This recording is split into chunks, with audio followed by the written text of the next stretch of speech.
வழி தவறிய அந்த ஓர் ஆட்டை பற்றியே மிகவும் மகிழ்ச்சி அடைவர். நம் ஆண்டவராகிய இயேசு கிறிஸ்துவின் அன்பும் அருளும் அமைதியும் மகிழ்ச்சியும் உங்கள் அனைவரோடும் என்றும் இருப்பதாக. அன்பு நிறைந்த சகோதர சகோதரிகளே, இந்த நாளில் வழி தவறிய அந்த ஓர் ஆட்டை பற்றியே மிகவும் மகிழ்ச்சி அடைவார் என்கிற ஒரு வார்த்தையில் மட்டும் நாம் மிகுந்த கவனம் செலுத்தி அவற்றினுடைய ஆழமான சிந்தனைக்குள் செல்வோம். முதல் சிந்தனையாக, வழி தவறிய ஆடு. ஆடு ஏன் வழி தவறி போனது? ஒருவேளை அது விலங்குகளிடத்தில், அதாவது காட்டு விலங்குகளிடத்தில் அது மாட்டிக்கொண்டிருக்கலாம். வேறு ஏதாவது முச்செடியில் போய் சிக்கிக் கொண்டிருக்கலாம். திருடன் அந்த ஆட்டை திருடி போய் கொண்டிருந்திருக்கலாம். அல்லது வேறொரு திசையிலே அது வழிமாறி போயிருக்கலாம். இப்படி ஒரு ஆடு காணாமல் போவதற்கு பல காரணங்கள் உண்டு. மனிதர்களாகிய நாமும் கூட இன்றைக்கு பல நிலைகளில் இறைவனை விட்டு காணாமல் போய்விடுகிறோம். இணையதளம் பெருகிவிட்டது. எல்லோருடைய கையிலும் மொபைல் போன் வந்துவிட்டது. இன்றைக்கு ஐடியில் வேலை பார்க்கின்ற பிள்ளைகளுக்கு நேரம் காலம் என்பதே இல்லை. எந்த நேரத்தில் வேண்டுமானாலும் அவர்கள் வேலை செய்து கொண்டிருக்கிறார்கள். எப்பொழுது பார்த்தாலும் லேப்டாப் முன்பாக அமர்ந்து கொண்டு எதையாவது அவர்கள் செய்து கொண்டிருக்கிறார்கள். பிள்ளைகள் ஹாஸ்டலில் தங்கியிருக்கிறார்கள். நண்பர்களோடு சேர்ந்து கொண்டு பல இடங்களிலே சுற்றி திரிந்து கொண்டிருக்கிறார்கள். வெளிநாடுகளில் வேலை செய்யக்கூடிய வாய்ப்புகள். இப்படி வீட்டை பிரிந்து அல்லது வீட்டில் இருக்கின்ற நம் தாய் தந்தை உறவுகளை பிரிந்து வாழ்கிற சூழ்நிலைகள் இன்றைக்கு அதிகமாக இருக்கிறது.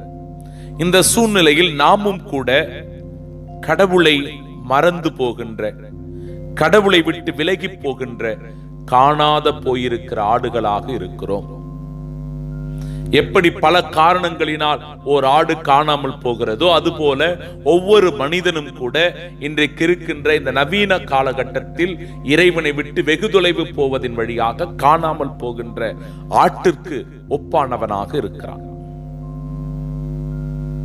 இரண்டாவது சிந்தனை என்பது, இப்படி காணாமல் போயிருக்கிற நிலையில் ஆண்டவர் இயேசு நல்ல ஆயன் நம்மை தேடி வருகின்றார்.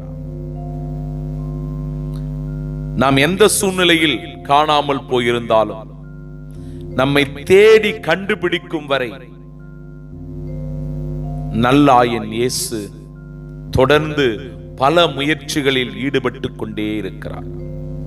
எப்படி அந்த தொலைந்து போன ஆட்டை தேடி பல இடங்களில் சுற்றித் திரிந்து அதற்கு என்ன ஆகியிருக்குமோ, எந்த சூழ்நிலையில் அந்த ஆடு இருக்குமோ, வேறெங்காவது சிக்கி தவித்துக் கொண்டிருக்குமோ என்கிற ஏக்கத்தில் அலைந்து திரிந்து ஓடி போய் எப்படியாவது அந்த ஆட்டை கண்டுபிடிக்க வேண்டும் என்கிற ஆவலில் அந்த ஆயன் இருந்தாரோ, அதுபோல இந்த உலகத்திலே தொலைந்து போனவர்களாக இருக்கின்ற நம்மை தேடி கூட, ஆண்டவரை விட்டு விலகி போய் ஊதாரித்தனமாக வாழ்ந்து கொண்டிருக்கிற நம்மை கூட, கடவுள் பேரில் இருக்கிற அச்சத்திலிருந்து விலகி போய் மனம் போன போக்கில் போய்கொண்டிருக்கிற நம்மை தேடி கூட, கடவுள் வேண்டாம் என்று வெறுத்து ஒதுக்குகின்ற அல்லது கடவுளை பற்றிய அக்கறையின்றி கிடக்கின்ற நம்மை தேடி கூட ஆண்டவர் ஓடோடி வருகிறார். நாம் மனம் மாறுவதற்கும் மனம் திருந்துவதற்கும் இறைவனை நோக்கி வருவதற்கும் பல வாய்ப்புகளை ஆண்டவர் நமக்கு ஏற்படுத்தி கொடுக்கிறார். மூன்றாவது சிந்தனை, இறைவனோடு இணைவதில்தான் நம் வாழ்க்கை முழுமை பெறுகிறது. எப்படி அந்த ஆயன் அந்த ஆட்டை கண்டுபிடித்த உடனே தன் தோள் மேல் போட்டுக்கொண்டு மிகுந்த மகிழ்ச்சியோடு உற்சாகத்தோடு ஓடி வருகிறாரோ,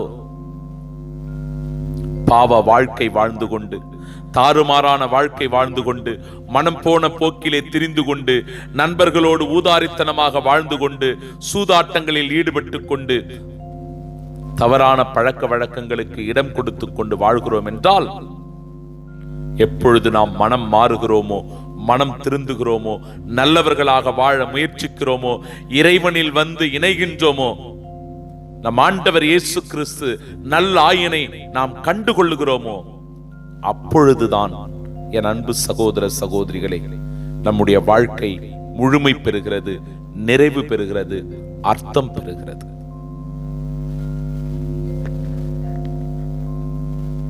ஒரு தந்தை என்னோடு பகிர்ந்து கொண்டார். அவருடைய மகன் 17 வயதான போது திடீரென்று வீட்டை விட்டு ஓடி போகிறான். எங்க போனா, என்ன செய்தான், எங்கே இருக்கிறான், யாருக்கும் எதுவும் தெரியவில்லை. அந்த தந்தையும் பல இடங்களில் போய் தேடி தேடி சுற்றி அலைந்து பல நாட்களாக, பல மாதங்களாக, பல ஆண்டுகளாக தேடியும் கூட ஒரு பயனும் இல்லை. அந்த மகன் எங்கே போனான், எப்படி தொலைந்து போனான் என்றே தெரியவில்லை.